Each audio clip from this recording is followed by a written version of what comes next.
সীমান্তে ভারত যে আচরণ করবে তার জবাব দিতে বিজিবি প্রস্তুত আছে বলে মন্তব্য করেছেন স্বরাষ্ট্র উপদেষ্টা অবসরপ্রাপ্ত লেফটেন্যান্ট জেনারেল জাহাঙ্গীর আলম চৌধুরী। তিনি জানান, বাংলাদেশ মিয়ানমার সীমান্ত পুরোপুরি বিজিবির নিয়ন্ত্রণে রয়েছে। চট্টগ্রামের সাতকানিয়ায় বিজিবি ট্রেনিং সেন্টারে অনুষ্ঠিত রিক্রুট ব্যাচের সমাপনী কুচকাওয়াজে এসব কথা বলেন স্বরাষ্ট্র উপদেষ্টা। স্বপন আহমেদ বিস্তারিত জানাচ্ছেন, ক্যামেরায় ছিলেন তাপস কর্মকার।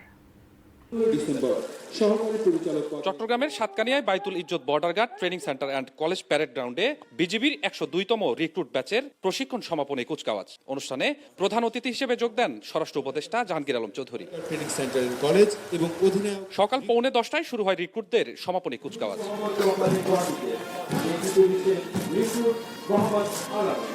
সীমান্তের অতন্ত্র প্রহরী হিসেবে দেশের জন্য জীবন উৎসর্গ করার শপথ নেন নবীন সৈনিকরা। এবারে 46 জন নারী সহ 695 জন নবীন সৈনিক বাহিনীতে যোগদান করেন। অ্যান্টিব্যাকটেরিয়াল অ্যাডিটিভ যুক্ত সেরা ওয়াটার ট্যাঙ্ক বিশুদ্ধ পানিতে ব্যাকটেরিয়া জন্মাতে দেয় না। সেরাদের ভিতর থেকে সেরা হওয়াটা সত্যি অনেক কষ্ট ছিল।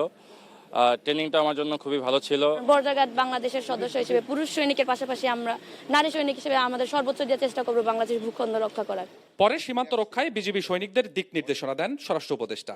দেশ মাতৃকা রক্ষায় তোমরা প্রয়োজনে জীবন দেবে, তবু দেশের 1 ইঞ্চি মাটিও হাতছাড়া হতে দিবে না বলে আমি দৃঢ় বিশ্বাস রাখি। গণমাধ্যমের সাথে আলাপকালে চলমান সীমান্ত পরিস্থিতি নিয়ে উপদেষ্টা বলেন, মিয়ানমার সীমান্তে পুরোপুরি নিয়ন্ত্রণে আছে বিজিবির। ওরা আমাদের বিজিবি বা কোস্টগার্ড তাদের কিন্তু যেতে ওরা বাধা দেয় না, কিন্তু অনেক সময় বড় বড় আমাদের যে জাহাজগুলি আছে যারা নিয়ে যেতে চায়, এই সময় অনেক সময় ওরা একটু বাধা দেয়।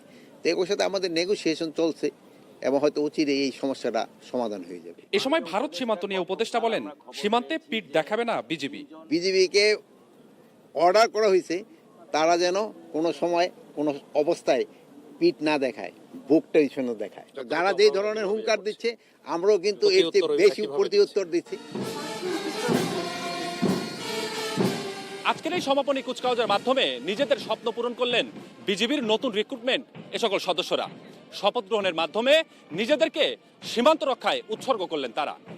মনোবল, শৃঙ্খলার পেশাদারিত্ব দিয়ে সীমান্তের অতন্ত্র প্রহরী হয়ে জনগণের আস্থার প্রতীক হয়ে উঠবে তারা, এমনটা প্রত্যাশা জনগণের। Swapan Ahmed, ATN news, Satkania, Chittagong.